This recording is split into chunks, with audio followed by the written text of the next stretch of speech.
ಪ್ರವಾಹದಂತೆ ಹರಿಯುವರು ನಿನ್ನ ನೆರಳಂತೆ.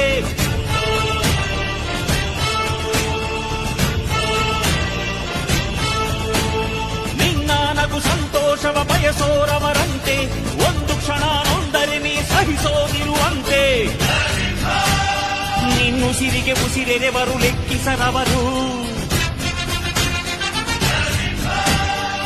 ಜನುಮವು ಜತೆ ಇರುವರು ಬಿಟ್ಟಿರಲಾರು. ನಿನ್ ಹೆಸರನ್ನು ನೆತ್ತನದಲ್ಲಿ ಅಚ್ಚೊತ್ತಿಸಿ ಮೆರೆವರು ಆಭಿಮಾನದ ಋಣತಿ.